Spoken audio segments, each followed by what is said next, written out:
I'm not one to usually hold grudges, but I am gonna hold a fucking grudge this time. Let's continue. When is this chapter ending? I just wanna fucking go away. Stop staring at my posterior and keep vigilant, says Kriya as the two of you walk swiftly along the street. She is walking a few paces ahead of you. Actually, she's not walking, that's what you're doing. She's strutting with her high-heeled black boots clacking on the cobblestone. Before we left the inn, Kriya has informed you that in Dark Elf society, females walk ahead of the inferior males. You are not sure if you believe her, but you didn't protest. This view is worth a little indignity. She's right about your incessant gaze, says Egra. Were you not satisfied less than an hour ago? Must you continue to puzzle over the shape of a woman? I, for one, would like to look at something else. You look up at this early hour. There is a good sprinkle of pedestrians. Most of them are well washed, wearing clothes in good repair. Exceptions are the silver miners on their way towards the outer gates. Many of these men are nearly black with dirt. Okay. These early risers, these respectable citizens of Ring City, are all noticing you. Well, truth be told, they notice Kriya. Not just some people, everyone. Most of them steal gazes and look away, only to return the gaze again. A few, mostly men, stare with slack jaw, while many others stare with unmasked fear or hatred.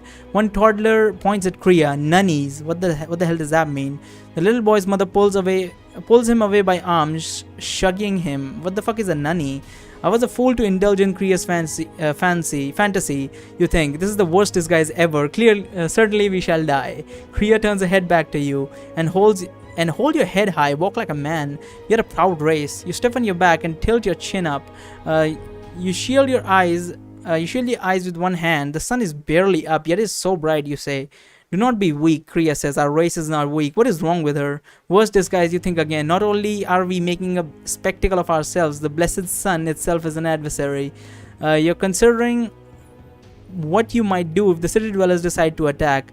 When you're startled by scrambling on your startled by scrabbling on your back. What does that mean? Just pause, you think. Kriya made you carry her knapsack, assuring you that a dark elf matriarch would not stoop so low as to carry her own possessions. Meanwhile, she told you to leave behind your mace, your only weapon. Egra hasn't been able to transform the appearance of Thog's mace. Okay. Take a left at this alley. You call up to Kriya. "Do not address me in that way, worm," Kriya says. Egra laughs. She's a fine actor. Not acting, you think. She just finally has an excuse to behave as herself. You clear your throat. Your grace, if it would please you, take a left. She veers her course to the left, pronouncing a strut and slapping the side of her mostly bare buttock as though calling to a dog. What is that? What the fuck is happening? Gods, I already get treated terribly by a vampire, you think. How do I find these women? Agnes laughs. Do not forget about me. I treat you like garbage too. Justice for past transgression against their gender, you think. At this rate, my debt shall be paid soon. What is happening here? Justice for past transgression against their gender, you think? Well, did you do it? That is wow, that is so wow. Really, we are pulling that card now? Seriously, that's your thought process. That's your thought process. Justice for past transgression against the gender. So hold on. See, let's put it this way, right? If your forefathers were like conquerors, right, and they went around killing people of the neighboring nation. So if now the neighboring nation comes and starts killing you, what are you gonna do? Raise up your arms and go like, okay, well, our forefathers did this to them, so they have the right to do this to us. That's your thought process then? That is the most stupid thing that could have ever been said. Now I'm not even angry at the fucking rooster. Now I'm angry at who made this. Why San Landstorm? Whatever your name is, I forget every single time. That's probably your name. But why would you say that? Why would you say that? Because that makes no sense whatsoever. So you're saying just because your ancestor did something to certain people, then people who are unrelated to them, who have the same rights now in the society, have some special privilege on you because your ancestors did something. What is this? The blood right? Your father owes a debt, so now you owe a debt sort of situation? What is this? That's the most stupidest thing you've said throughout both games. I'm guessing the first game was written by someone else, but who knows? Fucking hell, that line is beyond stupid. I'm just gonna edit that from my mind. Fuck that. I'm just gonna imagine I didn't read that. The alley is narrow and the high walls block the morning sun. It is still bright, but not much better than the main street. Man, I should start reading another visual novel because this is just, it's having a bad fucking situation on my fucking skull. It's not going good, I can tell you that much. There's a lot of filth in your worm, says Priya. If you think this is a shortcut to the main square, then you are as stupid as your name would suggest. I'm not going by the name Worm, you say. You can tone it down by the way you're alone. By the way, we're alone. There are ears everywhere in the city. This is something a worm would not know, she says with a cruel smile. You groan and motion at her. Hurry, your grace. Soon you're at the pile. Yeah, she is really pushing it. Well, I'm not gonna get mad at these situations anymore because there's no point in getting mad. And as soon as the option comes to get her killed, I am going for that. I highly doubt it will come because as you can see in the last chapter, the main character went with the line that came, but not last chapter, just a minute ago. The line came off with the justice for past transgression against the gender. Fuck that shit, fucking hell. But regardless. Let us see what we have. Soon we are at the pile of soon you're at the pile of refuse you were looking for. You nudge your foot through the pile as Kriya makes noise of disgust at you. When you see the gleaming wood of the bow, you reach down and pull it out. As soon as you smile as you wipe away dirt. Where did you get that? Says Kriya. Doesn't matter, you say. It's an elvish bow and I'm an elf. I will not gallivant about the city unarmed when half the city already stands to... Wait, this city stands ready to lynch us. You retrieve the quiver of arrows and set the work stringing the bow. This is a wood elf bow, not dark elf, says Kriya. I'm impressed, your grace, you say. My lady knows her bows. However, I wager most of the city does not.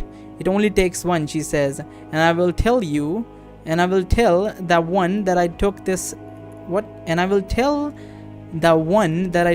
as a trophy from one of my enemies, you say. I wager wood elves and dark elves are less than friendly. Kriya appears ready to say something, then purses her lips. After a pause, she nods. Indeed, they do hate each other, and that might also be a problem. There are few wood elves in the city, and I would not have you antagonize them. Too late, you say. You remember the face... Oh, that's not a dialogue, okay. Remember the face of rage of Priya's wood elf husband whenever his name is you. Whatever his name is, okay.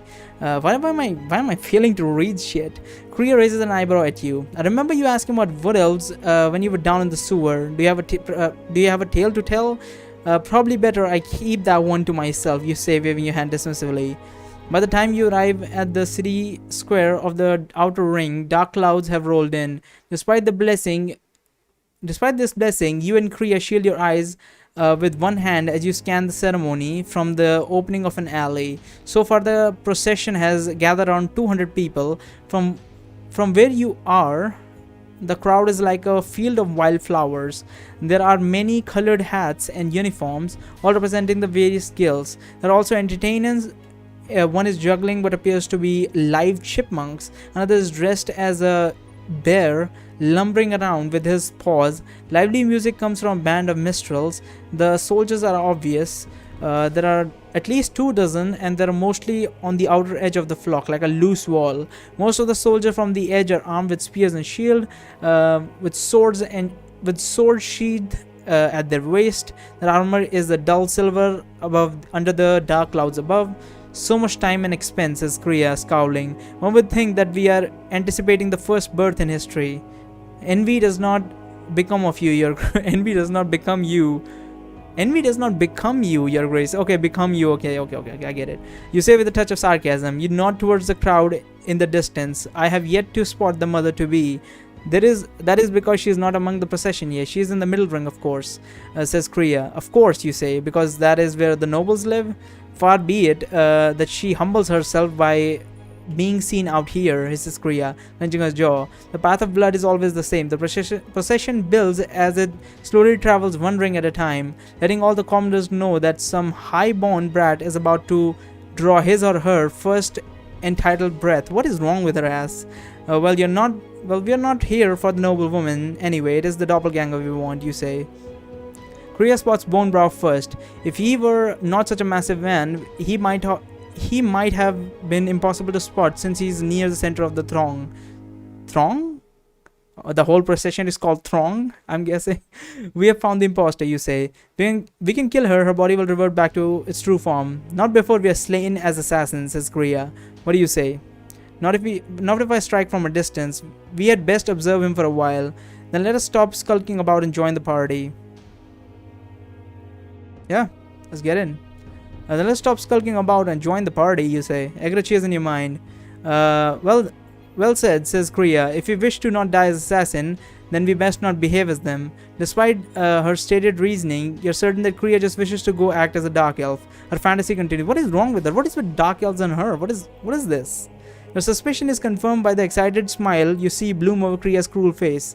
It makes you uneasy. She struts out in front of you, leading the way in her outlandish scant outfit towards the ceremony. Soon you find yourselves distracted and pulled after her by your baser nature by like instincts and stuff. Are we still after this? Like, what is this? There's some dominatrix shit going on. Like, it was not at first, but this is not this whole stuff with us being attracted to her. It's like, I understand, like, as a dude, if it's a hot girl, you're attracted to her, but his mind is not even going towards the fact that she's constantly manipulating us. Like, that fact does not even cross his mind except for when it happens, and it immediately goes away. So there might be some like dom shit going on, like femdom or something. At least femdom, if not dominatrix. I'm guessing our character is into that. If he is, then good for him, I guess. I mean, I'm not gonna kink shame him. I mean, do your thing, I guess. But I'm a spectator and I have to make choices for you. It's not like you're gonna be making the choices. So, unfortunately, this is not going to end well, either for me or for Kriya. But it's definitely not going to end well, I can tell you that much. Fucking hell, finally the end of the chapter and I can be at peace. Like, look at her face, fucking hell, it's so weird. Then again, she's a doll. Not exactly a proper golem. Yeah, Rogue, I would take a better trouser for that. That was shit. 457, just off by a couple points. That is fine, that is fine. Anyway, let's move on to the best choices of this chapter.